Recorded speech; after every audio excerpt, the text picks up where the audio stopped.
Hey guys, welcome back to भोजपुरीज़न। कैसे हैं आप सब गाइस? आज हम देखने वाले हैं बिंदास भोजपुरिया चैनल से एक एक्सक्लूसिव इंटरव्यू है संजय महानंद का, जो कि टाइटल है इसका पहली बार किसी कलाकार ने पवन सिंह के साथ काम करने से किया मना, उनके खिलाफ इतना बोलने की हिम्मत की। तो चलिए यार देखते हैं कैसी वीडियो ये होने वाली है। ओरिजिनल वीडियो का लिंक आपको डिस्क्रिप्शन में मिल जाएगा। You can check out the original video link in the description box.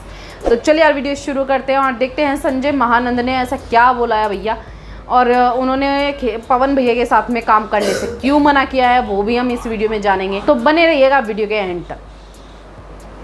Sir, इनके बाद आपने एक नाम नहीं लिया, मैं उसके बारे में जानना चाहता हूँ। पवन सिंह साहब का आपने नाम नहीं लिया, आपने चिंटू का नाम लिया, आपने खेसारी भाई का नाम लिया, दिनेश लाल यादव निरहुआ का नाम लिया, रवि किशन का नाम लिया, पवन सिंह का आपने नाम नहीं लिया। पवन जी के साथ काम मैंने नहीं किया है ज़्यादा। कोइंसिडेंटली लंदन जब हम लोग गए थे लास्ट ईयर, तो खेसारी जी के साथ 3 फिल्में की और पवन जी के साथ करने का मौका मिला। बट मुझे सच कहूँ तो मुझे मज़ा नहीं आया। हाँ, क्योंकि एक होता है कि कॉम्बिनेशन होना चाहिए एक आर्टिस्ट के साथ। तो मुझे ऐसा लगा कि वो आर्टिस्टों के साथ बड़ा मज़ा लेके काम नहीं करते हैं। वो अपनी मर्जी के मालिक हैं, मतलब कुछ जिनके साथ उनका मिजाज जम गया उनके साथ करते वाले हैं। लोग होते हैं कि भैया हम तो अपने में मैं ही सच खुश में आज हैं। दिल से कह रहा हूँ आपके चैनल में कि मुझे मज़ा नहीं आया और मैं नहीं चाहूँगा कि उनके साथ काम करूँ। ये एक बड़ी बात आप लोगों ने सुना बिंदास भोजपुरिया पर संजय महानंद को, जिन्होंने तमाम ऐसे यादगार कैरेक्टर किए, ऐसे जीवंत कैरेक्टर किए। तो मेहंदी लगा के रखना जैसे फिल्मों में, राजा बाबू जैसे फिल्मों में। उन्होंने कहा कि लंदन में एक फिल्म उन्होंने की थी पवन सिंह साहब के साथ, लेकिन इन्हें मज़ा नहीं आया। अब मज़ा नहीं आया, उसके पीछे की एक्सप्लेनेशन जो है वो इन्होंने बताई कि भैया उस तरह से तालमेल इनका नहीं बैठ पाया। ऐसा पहले भी कभी लगा है आपको किसी और आर्टिस्ट के साथ कि पवन सिंह के साथ ही लगा कि भैया आप दोनों एक दूसरे के साथ शायद उस तरह से घुल मिल नहीं पा रहे हैं? अब हो सकता है कि हम लोग का मेल मुलाकात कभी नहीं रहा, और लेकिन वो भी मायने नहीं रखता। एक अगर आप एक अच्छे आर्टिस्ट हैं और किसी कलाकार के साथ काम करना हो तो पहली बार में ही आप तालमेल बैठा लेते हैं, क्योंकि हम सिनेमा करते होते हैं, हम अपने पर्सनल चीज़ों को नहीं लाते। लेकिन उनके साथ मैंने वो महसूस किया कि एक बहुत अच्छे आर्टिस्ट है वो, और ऊपर वाले ने उनको बहुत अच्छा गला दिया है। माता सरस्वती विराजमान है। पवन भैया की बट एक एज एन एक्टर जिस तरीके से कॉपरेशन दिनेश जी का होता है या खेसारी जी का होता है, चिंटू भाई का है, या और भी लोग होंगे जिनके साथ मैं नहीं किया हूँ या जिसके साथ कर रहा हूँ, उनका अनुभव मेरे साथ बहुत अच्छा रहा। बट उनके साथ करने में मज़ा नहीं आया, क्योंकि क्या कहूँ मैं, आप समझ लीजिए बस।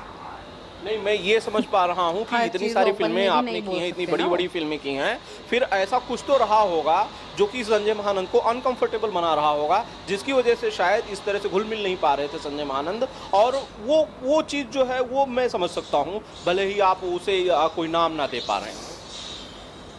एक उनका जो एक अल्हड़पन है, उनका अपना स्टाइल है, वो अपने ढंग से काम करते हैं, अपने टाइम से आते हैं। लेकिन हम लोगों को आदत है कि टाइम से पहुंचना, टाइम से शूट करना, कॉम्बिनेशन बैठाना, रिहर्सल करनी, तैयारी करना, वो चीज़ें मिसिंग थी उनके साथ। और मैं बताया ना कि अपने मिजाज के आर्टिस्ट हो, उनके साथ और भी जो आर्टिस्ट करते होंगे तो ठीक है, वो अच्छा करते हैं। बट मेरा प्रिपरेशन का तरीका अलग होता है। मैं जिस प्रोसेसिंग से आया हूँ, एक आर्टिस्ट होने के नाते हम 4 लोग जब होते हैं तो उसकी रिहर्सल होनी चाहिए, उसकी तैयारी होनी चाहिए, उस पर बातचीत होनी चाहिए। वो चीज़ें मिसिंग थी। फिर उसके बाद फिर सुबह अगर हम जा रहे हैं, 7 बजे का कॉल टाइम है, तो आराम से 12 बजे आ रहे हैं, बाकी सारे लोग सफ़र कर रहे हैं। वो सब चीज़ें मुझे बहुत हर्ट करी, क्योंकि उनके चक्कर में जो काम हमारा 2 बजे तक हो सकता था, हमको 5 बजे तक जबरन अटकना पड़ता था।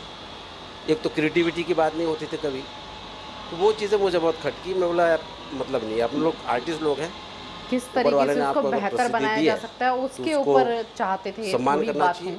और सभी के साथ, चाहे आपके न्यू कमर हो, नए लोग हों, जानकार हो, चाहे जानने वाले नहीं भी हो, सबके साथ आप एक जैसा रहें, तभी आप ग्रेट कहलाएंगे। संजय जी, 2-3 चीज़ें आपने इसमें कहीं, बहुत बड़ी बातें आपने कहीं। हालांकि अगर गौर किया जाए कि भाई एक तो रिहर्सल की, जो रिहर्सल थे शूट से पहले के, जो कि अमूमन करते हैं आर्टिस्ट, वो नहीं करते थे। आपने एक बात ये कही, और आपने कहा कि 7 बजे कॉल टाइम था, आप लोग आ जाते थे और वो 12 बजे आते थे। ये 2 बड़ी बातें आपने कही हैं संजय जी। बिल्कुल बिल्कुल बिल्कुल। और मैं इससे नकारता नहीं इस बात को, क्योंकि लंदन में मैंने 5 फिल्में की थी, 3 खेसारी जी के साथ और 2 पवन जी के साथ। खेसारी जी और हमने जो फिल्में की है उस फिल्म का आप ग्रेस देख लीजिए, काम देख लीजिए, और बाकायदा अगर 7 बजे का टाइम होता था, 7:30 बजे हम लोग 7:30 बजे का टाइम होता था, हम लोग सुबह 7:30 बजे होते थे खेसारी जी हम, और बहुत मज़ा आया। हमने वो फिल्म को दिल लगा के किया, क्योंकि हम लोग अंडरस्टैंडिंग होती थी, हम लोग बातचीत करते थे उस पर, कैरेक्टर को लेके क्या सीन होगा, क्या इसमें इम्प्रोवाइजेशन होगा, कैसे होगा, ऐसी चीज़ें मिसिंग थी उनके साथ। मतलब आर्ट को लेके कभी बातचीत नहीं, कुछ नहीं, इधर उधर की बातें। मैं बोला यार मैं तो आर्टिस्ट आदमी था, और ऊपर वाले ने उनको जो प्रसिद्धि दी है, ईश्वर करे कि और उनको मिले, बट मैं ऊपर वाले से एक और दुआ मांगूंगा कि एक ऐसी चीज़ भी उनको दे दे कि बाकी आर्टिस्टों के साथ भी कॉम्बिनेशन बैठा के सीरियसली वो अपने आर्ट को और आगे तक ले जाए, और बाकी लोग भी उनके साथ काम करके निखर जाए। ऐसे भी चीज़ आशीर्वाद ऊपर वाला दे उनको। संजय भाई, लेकिन अगर ऐसा होता रहा होगा कि कंटिन्यूसली अगर वो लेट आते रहे होंगे या फिर सेट पे नहीं आते रहे होंगे, तो सेट का जो मालिक होता है, शूट का जो कैप्टन होता है, डायरेक्टर, वो सब उन्हें कुछ नहीं कहते थे? वो पूछते नहीं थे कि भैया आप क्यों आ रहे हैं इस तरह से देरी से, या रिहर्सल नहीं कर रहे हैं, बाकी आर्टिस्ट आके बैठे हुए हैं 7 बजे, आखिर वो भी तो इसी फिल्म का हिस्सा हैं। हमारे यहाँ डायरेक्टरों की इज्जत ही कहाँ है कि वो कुछ बोल दोगे। उस दौरान भी वही होता था कि मैं खुद इस बात को लेके बहुत परेशान होता था कि इतनी सारी चीज़ें हो रही है, ये क्यों नहीं बोला जाता इनको कि भाई सीरियसली आ जाइए टाइम पे, या फिर और भी जिस तरीके से काम हो रहा है आप करिए। पर नहीं करते थे, बाकी सब खुश रहते थे उनके साथ। मुझे प्रॉब्लम होती थी क्योंकि मुझे काम करने का थोड़ा मेरा तरीका अलग है, और जितना काम किया है मैंने उससे बिल्कुल अलग वो एक्सपीरियंस था, तो मेरे लिए नया था। डायरेक्टर साहब ने शिकायत क्यों नहीं की? आपको कहना चाहिए था, डायरेक्टर साहब को कहना चाहिए था कि भाई साहब देखिए ऐसी ऐसी चीज़ें हो रही हैं, हालांकि उन्हें भी नज़र आ रही होंगी ज़रूर, और आप इसके साथ कंफर्टेबल नहीं है, आपको दिक्कत हो रही है, आपको कम से कम ऑब्जेक्शन इस पर उठाना चाहिए था, आपको सवाल उठाना चाहिए था संजय जी। सर मुझसे ज़्यादा सीरियसनेस तो उनको होना ही था, मेरे बोलने से तो कोई फ़र्क पड़ता नहीं। प्रोड्यूसर्स उनके साथ है, डायरेक्टर उनके साथ है, उनके हिसाब से चीज़ें चल रही है। लेकिन ये हो रहा था कि उनके चक्कर में हमें भी जो सफ़र करना पड़ रहा था वो नहीं होना था, वो सबको दिख रहा था, मेरे बताने की ज़रूरत ही नहीं थी। बाकी ठीक है, सारे लोग उनके साथ उसी तरीके से कंफर्टेबल थे, तो मैं क्या बोलता। तो अब आपने क्या इसका रास्ता, आपने इसका क्या रास्ता ढूंढा? अब आप फिल्में नहीं करेंगे? मैं तो वैसे भी बहुत कम फिल्में करता हूँ। पवन सिंह जी के साथ? हाँ, मैं सच कहूँ तो मुझे तो मज़ा नहीं आया, और मैंने पहले ही कहा कि अवसर आया तो शायद मैं मना कर दूँ। बहुत अच्छा अनुभव नहीं था। हाँ, और कितनी बार बोलूँगी।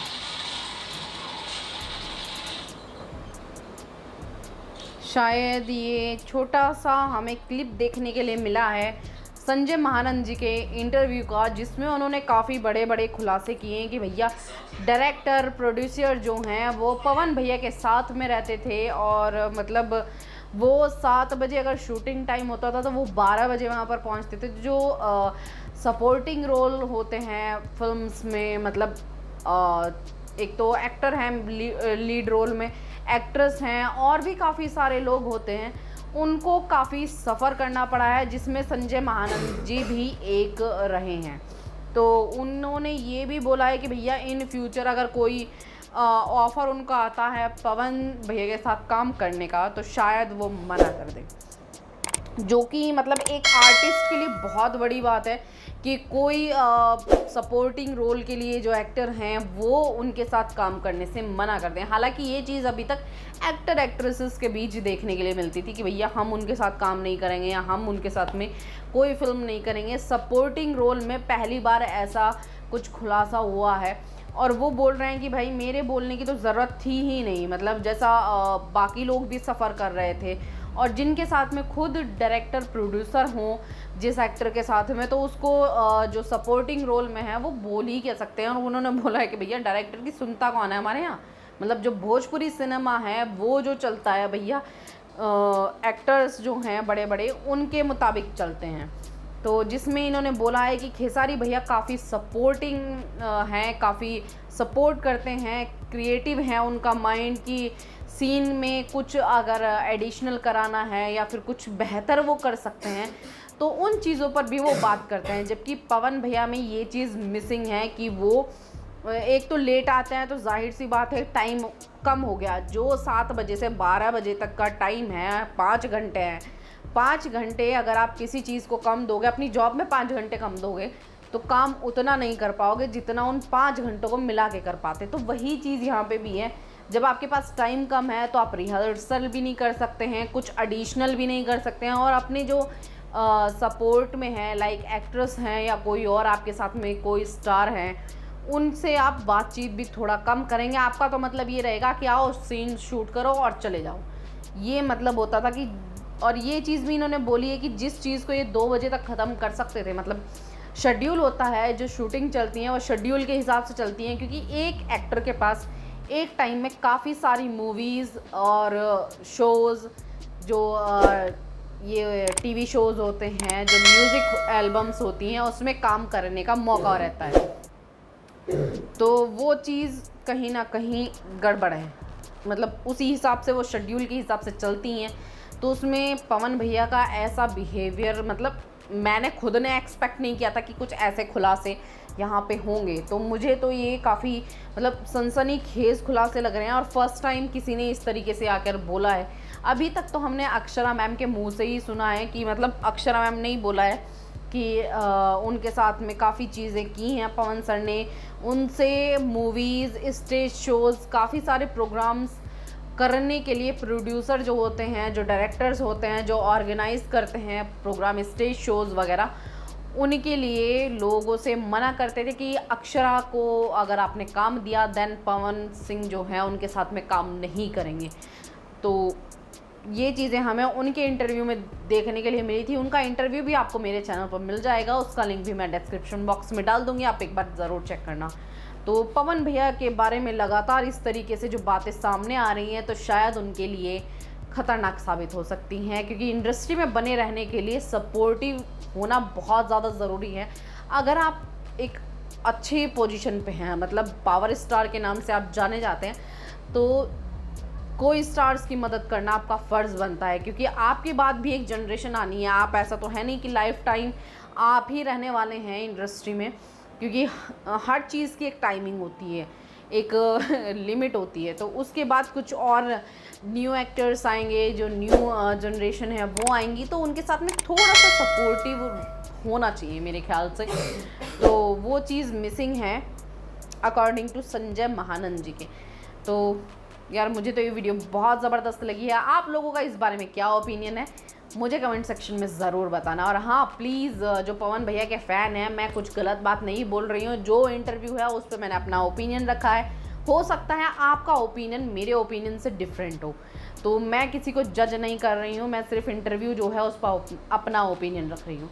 तो आई होप आप सबको रिएक्शन अच्छा लगा हो। अगर लगा है तो प्लीज़ लाइक और शेयर ज़रूर करना, मेरे चैनल को सब्सक्राइब करना भी मत भूलना, ठीक है। मैं मिलूँगी आपसे अनदर वीडियो में, तब तक के लिए बाय बाय।